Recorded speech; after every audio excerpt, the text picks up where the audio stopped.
কর্মকর্তা কর্মচারীদের বিরুদ্ধে অনিয়ম এবং দুর্নীতির অভিযোগে বরিশাল জেলা ও সদর সাব রেজিস্ট্রার অফিসে অভিযান চালিয়েছে দুর্নীতি দমন কমিশন। তাদের উপস্থিতি টের পেয়ে আগেভাগেই অফিস থেকে কেটে পড়েন জেলা রেজিস্ট্রার সহ অন্যান্য কর্মকর্তা কর্মচারীরা।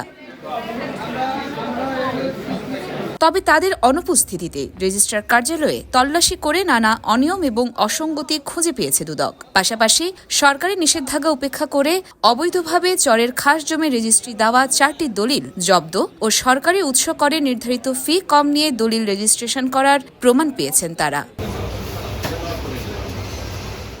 বুধবার দুপুর 2টার দিকে বরিশাল জেলা প্রশাসক কার্যালয় চত্বরে দুদক বরিশাল সমন্বিত জেলা কার্যালয়ের সহকারী পরিচালক রাজকুমার সাহার নেতৃত্বে জেলা ও সদর সাব রেজিস্ট্রি অফিসে এই অভিযান পরিচালিত হয়। দুদকের এই কর্মকর্তা জানান, অনেক আগে থেকেই বরিশাল জেলা রেজিস্ট্রার মোহসেন মিয়া এবং সদর উপজেলার সদ্য সাবেক সাব রেজিস্ট্রার অসীম কল্লোলের বিরুদ্ধে অনিয়ম এবং দুর্নীতির অভিযোগ ছিল। এর প্রেক্ষিতে দুদক প্রধান কার্যালয়ের নির্দেশে বুধবার দুপুরে বরিশাল ও সদর সাব রেজিস্ট্রি অফিসে অভিযান পরিচালনা করেন। এই কর্মকর্তা আরও জানান, দুপুরে রেজিস্ট্রার কার্যালয়ে গিয়ে জেলা রেজিস্ট্রার মোহসেন মিয়াকে খুঁজে পাওয়া যায়নি। তাছাড়া অনেক কর্মকর্তা কর্মচারীকে অফিসে উপস্থিত পাওয়া যায়নি। তিনি বলেন, জমির মূল্য অনুযায়ী সরকার নির্ধারিত একটি উৎস কর আছে। এই উৎস করকে উপেক্ষা করে কম উৎস কর প্রদর্শন করে সরকারি কোষাগারে রাজস্ব খাতে কম উৎস কর প্রদানপূর্বক দলিল রেজিস্ট্রেশন করেছে।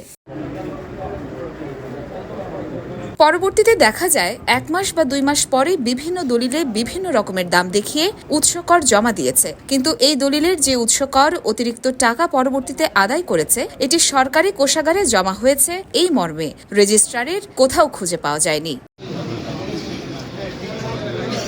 তাছাড়া বরিশাল সদর উপজেলার চরবদনা মৌজার দলিল রেজিস্ট্রি দেওয়ায় নিষেধাজ্ঞা আছে, কিন্তু এখানে এসে দেখা যায় এরই মধ্যে ওই মৌজার 2টি দলিল প্রদান করা হয়েছে। সাব রেজিস্ট্রার কার্যালয় থেকে চরবদনা মৌজার 4টি দলিল তারা পেয়েছেন, যার ফটোকপি সংগ্রহ করা হয়েছে। রাজকুমার সাহা বলেন, অভিযানে তারা যা পেয়েছেন সেগুলো প্রতিবেদন আকারে দুদকের প্রধান কার্যালয়ে পাঠানো হবে। প্রধান কার্যালয়ের পরবর্তী নির্দেশনা অনুযায়ী তাদের বিরুদ্ধে প্রয়োজনীয় আইনানুগ ব্যবস্থা গ্রহণ করা হবে। এদিকে অভিযান টের পেয়ে জেলা রেজিস্ট্রারকে না পাওয়ার বিষয়ে দুদকের এই কর্মকর্তা জানান, এখানে এসে জেলা রেজিস্ট্রার মোহসেন মিয়ার সাথে মুঠোফোনে যোগাযোগ করা হয়েছে। তাকে অফিসে আসতেও বলা হয়েছে। তিনি দাপ্তরিক কাজে ঢাকায় যাচ্ছেন বলে তাদেরকে জানিয়েছেন।